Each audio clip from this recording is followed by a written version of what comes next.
To Training Camp Report presented by Frontier. Casey Phillips here with senior writer and editor Scott Smith coming to you from training camp like we do every day of practice. We like to give you shots of what's going on behind us, talk about all the major topics of the day, and unfortunately we are going to have to start with a unpleasant one for today. Yesterday, Ryan Jensen went down during practice. Now the Bucs have not officially announced anything in terms of what we know the injury is or isn't. So first thoughts on, depending on the different scenarios that could happen based on his injury, what that could mean for this team, what their ability to replace him could potentially look like short-term, long-term. Yeah, we like to talk about how training camp is like Groundhog Day and every day is the same. And there are things that happen every year in training camp, and not necessarily to every team, but somewhere around the league, this happens in training camp. A player gets injured, and it could be a significant injury, and it makes a big impact on your season. We don't know that yet about Ryan Jensen, but he did go down with what has been termed a knee injury, and he was carted off the field, so those are obviously not good signs. And we're waiting on word. Jason Light said yesterday it could be a day or two until we know for sure, because when you have injuries, sometimes it takes a little time for the swelling to go down to do some of the tests you want to do. But there certainly is within the realm of the scope of possibilities that he's out for the season. We'll find out. We're hoping for the best, but you prepare for the worst. And part of the preparations are turning to the next player. And yesterday, the first player to step in was Robert Hainsey, who you're looking at here with that Guardian cap on. And, you know, he was a player the Buccaneers drafted in the 3rd round last year, and they really, really liked his versatility right from the beginning. He played right tackle at Notre Dame, but as soon as he got onto the all-star game circuit and the pre-draft stuff, he started working at guard and center for teams that wanted to see him there, and the Buccaneers really thought he had a future at center. So he was the Bucs' backup center on the depth chart all of last year, only played a few snaps because Ryan Jensen's an Iron Man. But he would be the first in line, and then Nick Leverett, who also made the team last year and has shown some good things, is going to work at center as well. But that's a developing situation, and we'll see what happens. Yep, so we'll talk more about that whenever we hear more from the team. There was also other news in terms of roster moves, so tell us what we have learned about that. Yeah, the Buccaneers added another tight end. I think they usually like to carry 7 in training camp, and they had waived injured Cody McElroy just before camp, so they added another player, and that's Bug Howard. You see him right there, number 86. He played wide receiver at North Carolina, just a big, prolific wide receiver. Came into the league back in 2017, actually, with the Colts, and was in a number of different training camps. And then when he was playing in the I think AAF, one of those leagues that came and went a little bit, he converted to tight end. He went to camp with the Buffalo Bills last year as a tight end, and so we'll see what he's got to make room for him on the roster. The Buccaneers let go their second punter, Sterling Hoffrichter, which, I guess it was a little bit redundant since Jake Camarda is obviously going to win that job. And also one little bit of good news, and it plays into a little bit the Ryan Jensen stuff in terms of just numbers of players available, is guard Cedarius Hutcherson was activated from active PUP, so he should be probably on the practice field right now. He was actually having a pretty nice camp last year before he suffered his own knee injury in a preseason game against the Bengals, I think. But, so at least you immediately have a replacement in terms of numbers of players that can practice at that position. All right, well, now it is time for our Ticketmaster play of the day from yesterday. And you guys are going to love this because it features, of course, number 12, like it typically does, but then who it goes to. Oh, yeah. This is a guy people have been pretty excited to see. He made a pretty immediate impact. Yeah, Julio Jones, the first day he didn't get out there because he was basically signing his contract as practice was happening. But then, he jumped in there and caught some balls yesterday. They said they wanted to throw him in there with, there's Cedarius Hutcherson. He is indeed at practice.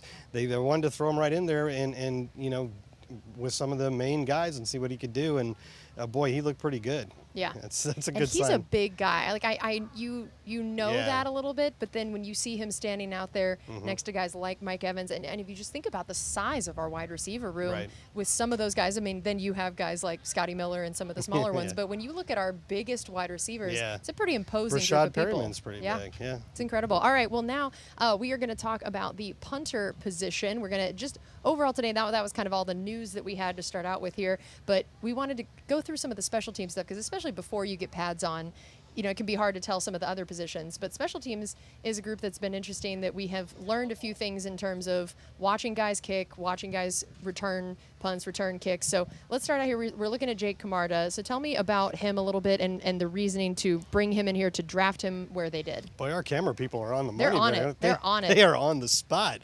Every time we talk about a person, there he is. Jake Camarda, drafted in the 4th round. Highest the Buccaneers have drafted a punter since 1988. He really he has a very strong leg. What the Bucs like about him is a hang time. So, he's not out kicking his coverage. He's hanging it up there and giving the coverage time to get down there, because what you really want is a good net average.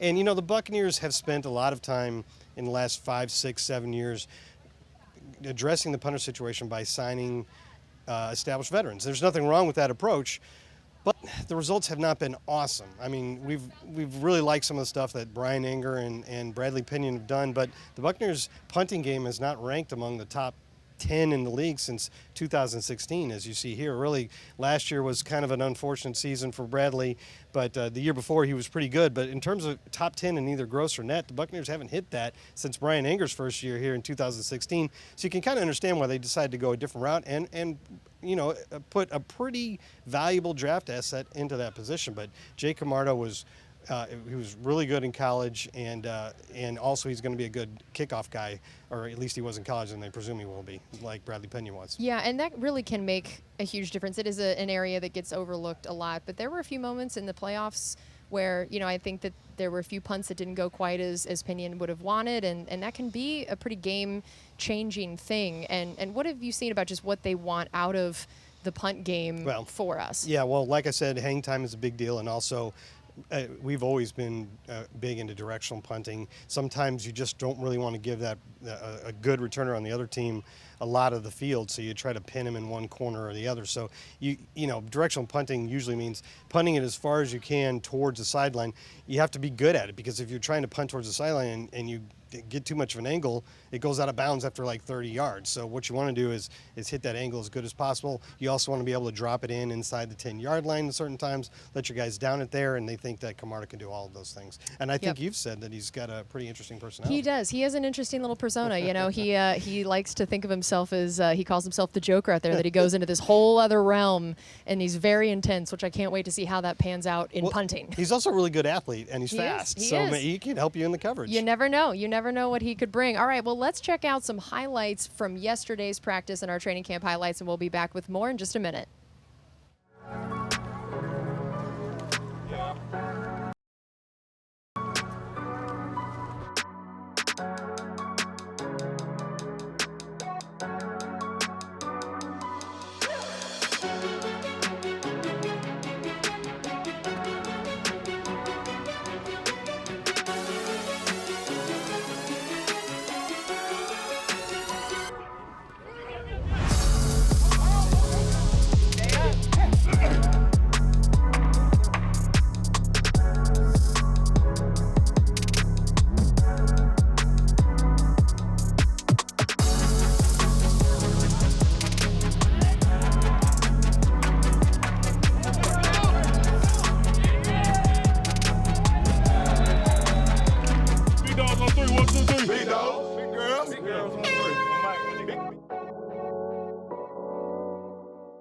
Ko Kieft, tight end, Tampa Bay Buccaneers.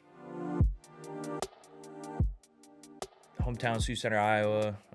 Real small agricultural community. Just a lot of pride in town and hard work and ag, obviously, but it's kind of it, really. Dad was a high school football coach and track coach, so it was kind of around football and athletics my whole life in that capacity, so just always was kind of meant to be in that way. Grew up, wrestled since kindergarten, ran track, and obviously football too. It means everything, it's what the community gets around on a Friday night. It's what the high school looks forward to on Friday. It means the same to me in Sioux Center as it does here. It's just a group of 70 to 100 individuals chasing one goal, coming together for one goal, and that's to win games and championships. Really, it's just team aspect. It's the ultimate team game. I'm just getting around guys you enjoy, guys you get to know through the process, and just going to battle, going to war with them, doing what I need to do, whatever the team asks me to do, whether that's blocking, catching passes, special teams. But, I just love the game and just giving full effort every single play, not taking a single play off or a play for granted, because not a lot of people get this opportunity.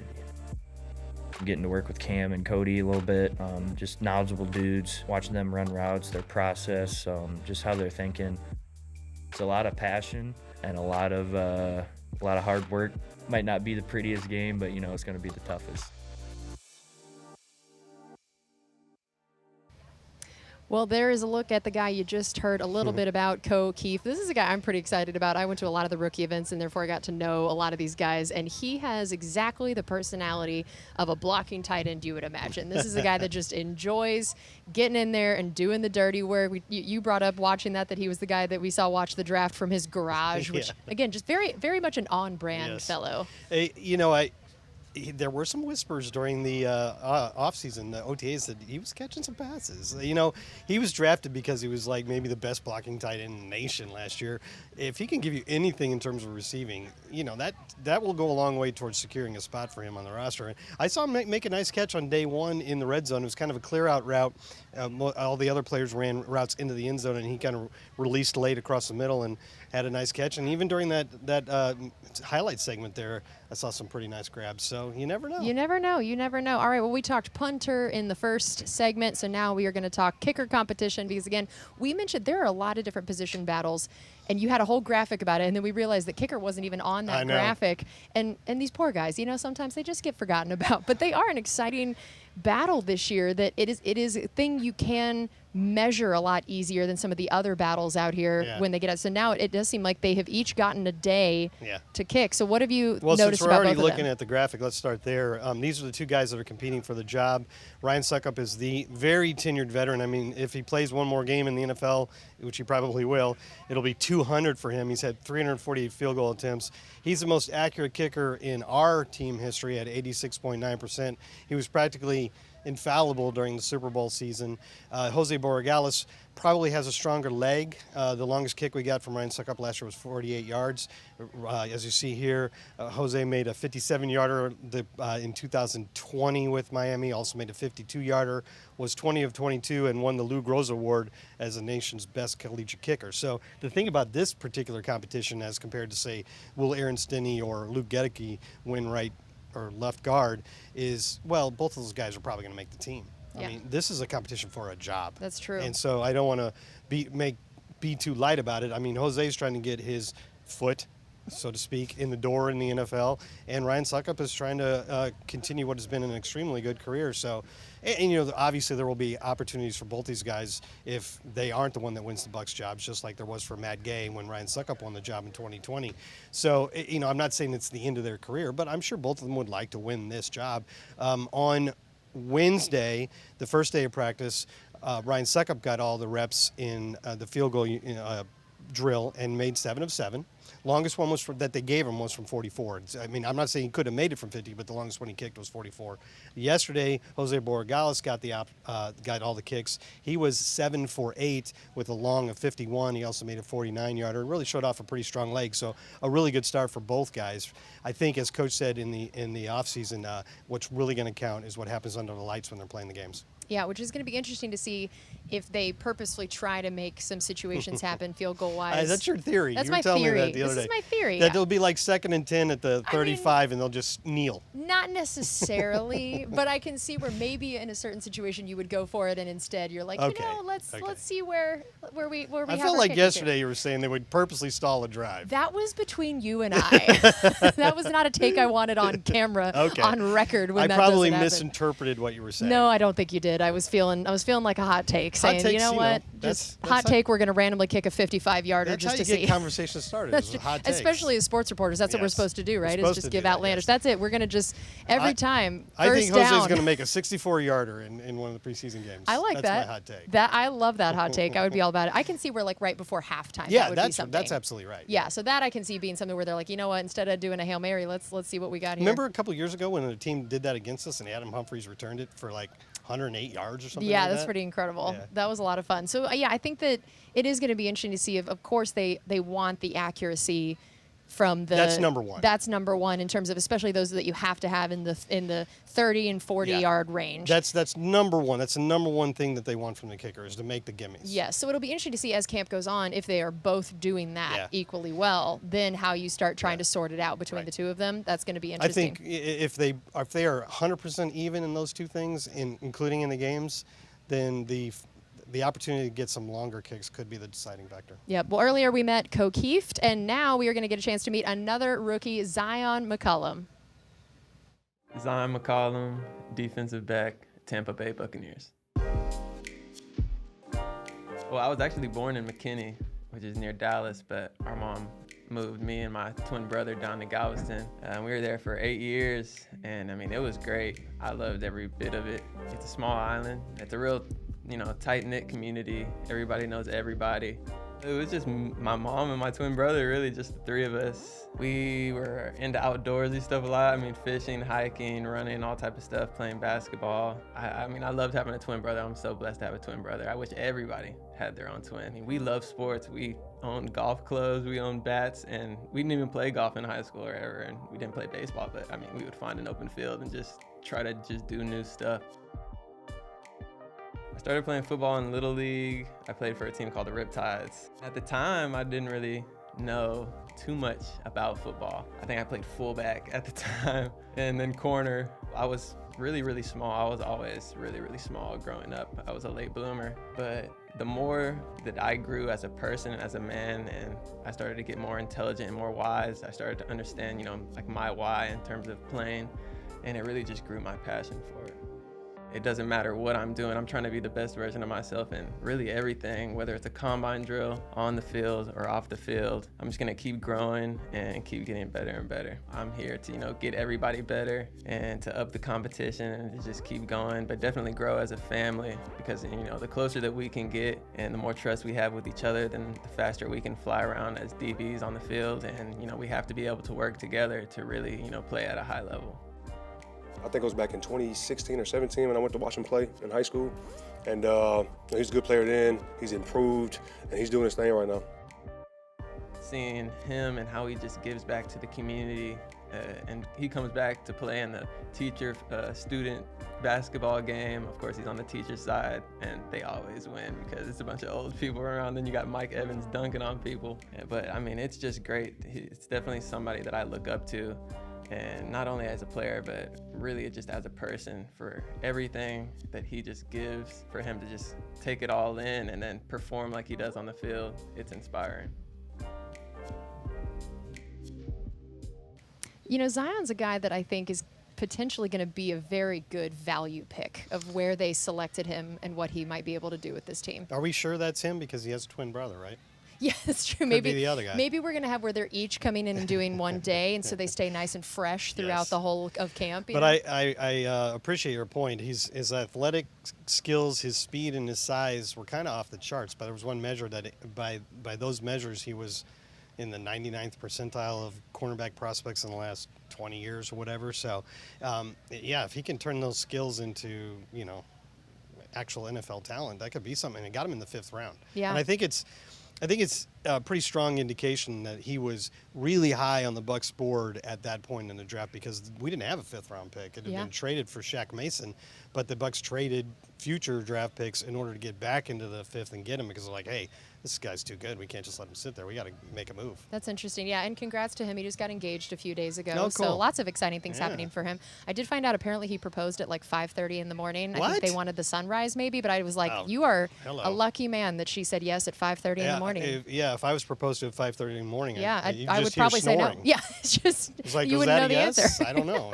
He's snoring. That's great. He's bored by my proposal, I guess. He is a great guy, so we are very excited to have him, and hopefully he is able to make that mark here in camp. All right, we talked about the punters, we talked about the kickers. To complete our special teams roundup of the day, kick and punt return guys. And every year we talk about this being the thing that could be the deciding thing for the roster spots and who's going to get this job. It's been a topic for years now.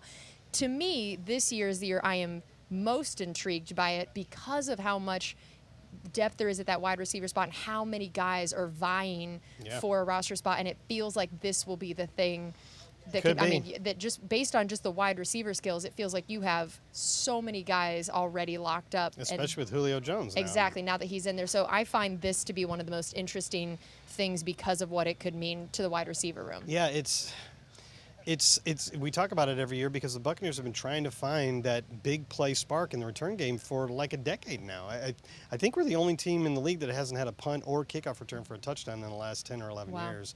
I looked that up before. I don't remember the exact number, but it's been like since 2011, something like that. Jalen Darden had a couple nice returns last year, but I don't think he really blew the doors off like we were kind of hoping he would. But, Coach was saying that he is improved. He's looked improved so far this year. I think in the perfect world, that's who they would like to win the job, but I don't think that's going to be given to them. And there are a lot of candidates, and I was able to watch, it was actually right here, right after our show last week, or yesterday, or maybe during one of the breaks, I was watching the guys that were feeling the punts when they were doing, it wasn't a full drill, it was the jugs gun, and they were feeling the punts, and then there was nobody trying to tackle them or anything, but there were a lot of them, and I actually made a list because I didn't think I could name all of them off the top of my head, so hopefully we're going to see that graphic here in a moment. There were a lot of guys in the mix there, including Jalen Darden. There you have some guys that were returning. You have returning players. You got a new guy that's a veteran, and you got rookies all in the mix. And some of the interesting names there: Jalen Darden, obviously, Scotty Miller, who had one kickoff return last year. Cyril Grayson, we've talked about him and how he had a nice hit finish the last season. Boy, if he could add return to his game, he'd be exactly what you were talking about there. A guy that could make the difference between making the team or not. And I also thought it was interesting that running back Rashad White was back there. You see running backs more often on kickoff return than punt return, but if he could handle that, obviously the Buccaneers love his moves and his shiftiness in the open field, so that'd be pretty interesting. And he's a big guy, bigger than a lot of punt returners. And Devin Tompkins also on there, who was the talk of the offseason for what he was doing as a receiver. But again, another guy, just like you said, if he can get in the mix there for the return job, that could be the difference, not only between making the roster or not, but also having a helmet on Sundays. And you talked a little bit about the idea of, well, this guy might be a little more fit for a kick return versus a punt return. Do you see them using the same guy for both? I know that's kind of probably an ideal world, but do you see them splitting duties, using the same guy, and just in general now with some of the new-ish rules for, kickoffs and everything, of what you're really looking for in those two different areas? That's a good point on the kickoff rules because it has kind of marginalized that role. And, you might have 12 to 15 kickoff returns all year and a lot of just kneeling for touchbacks or, sticking the arms out and let the ball land behind you. But I could do that job. I know. I said that a lot last year. I could do that. I'd do it for a lot less money in case Jason likes looking. Except that if they put you back there, then all of a sudden the other team would start kicking it shorter, so you have to return then I'm like, nope, sorry, and then that's you would somebody die. else. yes, exactly. I've always said it would be fun to return a kickoff in the NFL, not a punt. I was going to say, I'm terrified like, to who return a punt. are you? But I would probably die. Yeah. I would certainly fumble. Yes. I'm pretty sure I'd fumble. Oh, yeah. But in any case, I think they would ideally like to have the same guy. Stearns was also on that list, by the way, and Kalen Geiger there, Jarrett Stearns, Kalen Geiger, they were among the guys returning punts yesterday. I think they would like to have one guy do both just because it's a 53-man roster and spots are, precious. I highly doubt you'd keep one guy just to return punts and one guy just to return kickoffs. So if you decide upon a guy that you want to be your punt returner, but you don't think he's a kickoff returner, then you probably just have to find somebody else who's already on the roster, like a Gio Bernard or a Keyshawn Vaughn or something like that, to be your kickoff returner. Yeah, that's going to be interesting. And do you see this being something where you are taking a spot away from another position group because of this, that if you're having to keep, at this point, what would your guess on the number of, let's say, wide receivers and running backs that get kept, and who would that maybe take away from? Well, and you also got to think about tight ends. And if the normal number you keep to start 53 for wide receivers is usually 6, but there's so much talent there. And you still, I know we're very optimistic about Chris Godwin, but it's possible he's not ready for week 1, so you might have to keep him on the active roster, even though he's not ready to play, making it more likely he keeps 7. And like you said, if it's a return job as part of the mix, that's another reason to keep 7. So it wouldn't be shocking to see them keep 7 to start the season. And that, that might mean you can't keep 4 tight ends. And I really kind of feel like you need to keep 4 tight ends, or it'd be ideal because you have Cameron Brate and Kyle Rudolph, and then you're almost certainly keeping Cade Otton in your 4th-round pick. And Ko Kieft is really looking that good as a blocker and maybe gives you a little bit in the passing attack. Having all 4 of those guys gives you an opportunity to do different mixing and matching because you don't have a Rob Gronkowski that you play for 80% of the snaps. You use these guys in different ways. And I liken it to 2020 when for most of the year the Buccaneers did keep 4 tight ends, and one of those 4 was Anthony Auclair, who was basically just a blocker. And I think that's essentially what the Bucs could do this year with Ko Kieft. So it could be hard to keep 7. You might only have to keep 3 running backs if you do it that way. So it's a tough thing to balance every year. So I think they would like the receiver number to be 6, but it may just be that they have 7 they don't want to get rid of. Yeah, that's going to be interesting to watch. All right, well, that is going to do it for us on today's edition of Training Camp Report presented by Frontier. We are going to be back out here tomorrow morning for something that is always very fun. It is the Back Together Saturday, where everybody across the NFL, everybody's got training camp going on. NFL Network is live at all these different training camps, including ours. We're going to have some special stuff to kick off before practice. So make sure you are back here tomorrow morning as we cover the first Saturday of training camp. We'll see you then.